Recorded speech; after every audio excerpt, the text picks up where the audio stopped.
Have you ever wondered how someone with a good job, a solid income, a good credit score, and no missed payments can still get rejected for a loan? Someone earning 120,000 a year can be rejected for a loan that someone earning 90,000 gets approved for.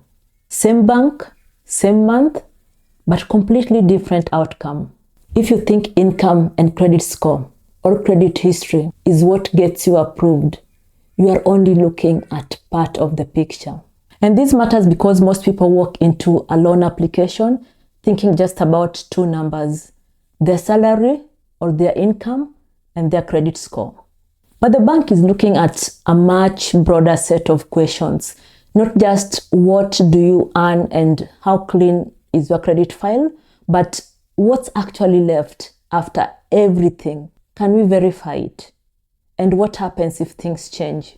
If you've ever been knocked back and felt confused, like you did everything right and still got a no, this video is going to walk through what might have been happening behind the scenes. If you're new here, welcome. I'm Nova. I've spent over 15 years inside the banking industry as a credit risk professional, and on this channel, I talk about debt topics from a risk perspective.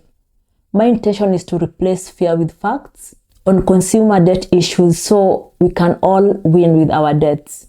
If these are topics that interest you, consider subscribing and like every video that makes a difference to you. And share your comments as well.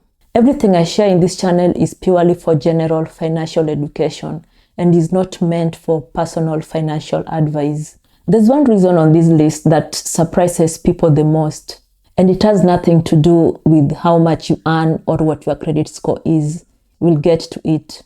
Let's start with the most misunderstood concept in lending, and that is called serviceability. Under responsible lending obligations, a lender must be satisfied that a borrower can repay the loan without substantial hardship. A good income is part of that picture, but it's not the whole picture. Banks don't lend against your salary or income alone. They lend against what's left over once expenses, existing debts, dependents, and all other financial commitments are taken into account. And that's called your uncommitted monthly income. And it's the number that really drives the decision. There's also a second layer to this. A lender doesn't only ask, can this person afford the repayments today?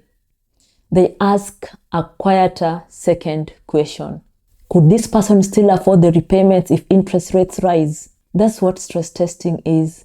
Lenders must assess serviceability at a minimum buffer above the loan's interest rate. If that buffer is 3 percentage points and the actual rate is 6%, the lender is testing whether you can afford repayments at 9% interest rate.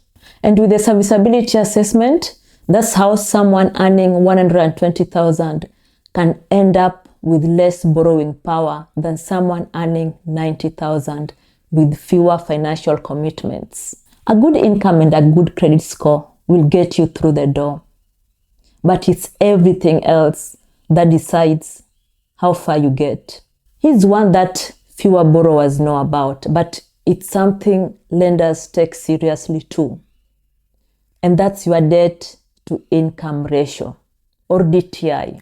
This is the total of your existing and proposed debts compared to your income. Many lenders become cautious when total debt starts to become excessive relative to income. If your lender's internal threshold is 6 times gross income, if you earn 100,000 and your total debt, including the new loan, would be 700,000, that ratio, which is 7, may trigger additional scrutiny or a decline. But remember, lenders are different. This is just an example I've just given. From a borrower's perspective, the important thing to understand is this: a strong income doesn't cancel out a high debt to income ratio.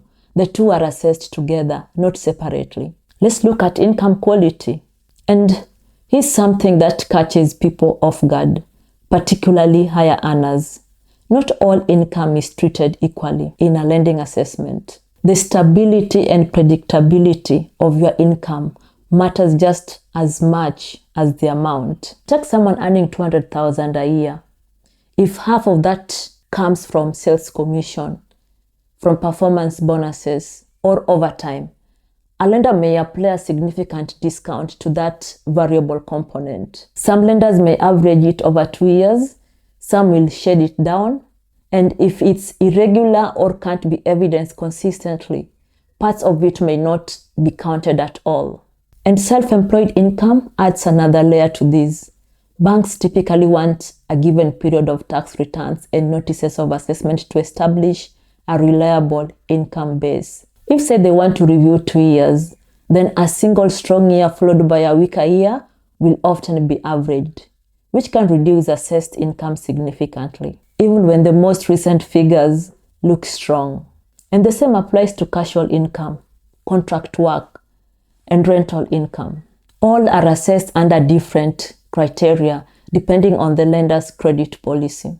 Banks like predictability, and when income has variability built into it, the lender is just trying to answer a simple question: what's the floor, not the ceiling? Unused credit limits. And this is one that surprises almost everyone. Even if you never use your credit card, even if the balance sits at 0 every single month, banks still count the limit against you. The same applies to approved overdrafts and BNPL facilities as well. And maybe you may be wondering why. And it's just because from the lender side, that money is available to you the moment you want it. A 20,000 credit limit you've never touched is still treated as a 20,000 you could draw on tomorrow. Multiple cards with high limits, even sitting untight, can quietly shrink how much a bank is willing to lend you, because a portion of those limits is factored into your assessed monthly repayments. And this is usually the point where people realize a rejection was never really about them as a person. It was about how predictable and verifiable their numbers looked on paper. And we haven't even got to the paperwork yet. Living expenses. Most people focus on big debts when they think about what a lender looks at. Mortgages, car loans, personal loans. But it's the smaller recurring stuff that quietly adds up. Lenders can't simply use a generic household benchmark figure. They need to take into account your actual living expenses. And where your declared or bank statement verified expenses are higher than a standard benchmark, your assessed surplus reduces accordingly. Rent, private school fees, subscription services, gym memberships, regular dining out, buy now, pay later commitments. Individually, they are nothing. But combined and compared against income, they can produce a residual monthly income that sits below the lender's minimum threshold. It's not that the lender thinks you are spending irresponsibly. It's that their model has to account for the full picture of your actual outgoings, not just the ones that appear on a loan statement. And now, here's the one I mentioned at the start. The reason that surprises people the most: bank account conduct. When a lender reviews bank statements as part of their responsible lending assessment, which is a standard practice, they're not just looking at income and expenses. They're looking at how the account is managed day to day. Frequently overdrawing the account into overdraft without approval, dishonored direct debits, where a payment bounced because there weren't enough funds, or unexplained large transactions, repeated transfers that create a pattern that's difficult to explain. None of these are necessarily disqualifying on their own, but together they may paint a picture of an account under consistent pressure.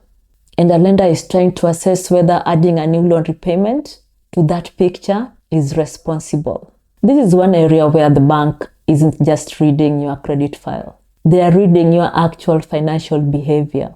And the story your transactions tell can matter as much as the number at the top. Information that can't be verified, is something that gets overlooked entirely. And it's not about whether the information is true. It's about whether it can be evidenced. A lender doesn't just ask, they have an obligation to verify. That means the issue sometimes isn't your financial position, it's the inability to evidence it to the required standard. Income that's real but can't be supported by payslips, bank credits at the right frequency, or even tax returns. Employment that's genuine but can't be confirmed through a payroll verification or even HR letter. Declared living expenses that don't match what 3 months of bank statements actually show. Any of these gaps can result in a decline, not because the bank doubts you personally, but because they can't complete the verification process required under their responsible lending obligations. And there's a related issue here, application inconsistencies. If the income on a payslip doesn't match the income on the application form, or if the expenses declared verbally are significantly different from what the bank statements show, that inconsistency needs to be resolved before an approval can proceed. Make sure that what you declare aligns with what you are showing. And the final reason is whether the loan itself is suitable for the borrower's stated purpose and objectives. A lender must not approve a loan that is unsuitable for the borrower. And that basically means two things must be satisfied, not just one. First of all, is the affordability. Can the borrower repay without substantial hardship? And second is the suitability. Does the loan meet the borrower's stated objectives? When the loan amount appears excessive for the stated purpose, where the purpose can't be clearly established, or where the loan doesn't align with what the borrower said they needed it for, the lender has an obligation to question it. Responsible lending obligations exist to protect both the borrower and the financial system. Let's look at how you can apply these. So, if any of these has happened to you, or you are planning to apply, here's what actually helps. First of all, give your bank statements 3 to 6 months to tell a good story. Or as the lender requires, consistent income credits, controlled spending, no dishonors, no overdrafts. The conduct picture matters a lot. But don't lie. Be real so that you don't end up having problems in future. Check my earlier video on a friend who lied in the application. And second, make sure your documentation is consistent. Income on payslips, bank credits, and your application form should tell the same story. If there's a reason they look different, document the explanation. And third, if your income has a variable component, be prepared to evidence it over a period. Tax returns, commission statements. The more documentation you can provide, the less discretion the lender needs to exercise. And fourth, you can review your credit limits you genuinely don't use, especially if your debt to income ratio is getting impacted, because even when they are unused, they count in serviceability as well. Reviewing these before an application may improve your assessed position. And fifth, if a previous application was declined, ask for the reason why it was declined, because understanding which factor triggered the decline tells you what to address before the next application, and whether a different lender's credit policy might be better for you. One thing people ask, does applying to multiple lenders at the same time help?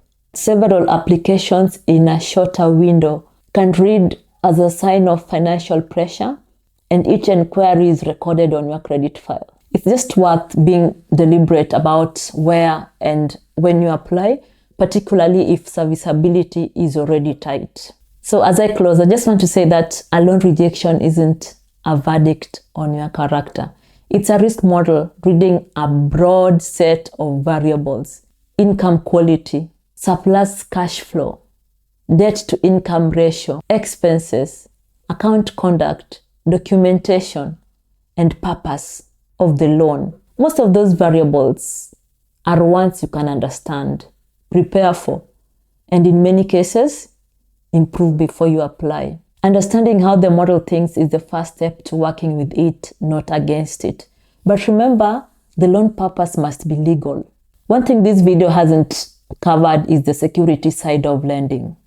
Things like property value, loan to value ratio, and the deposit size. That's a separate piece of the puzzle and a conversation for another video. So if this video helped you see things more clearly, subscribe and share it with someone who might benefit. And let me know in the comment section which of these reasons surprised you the most. Until next time, keep winning with debt. Thank you.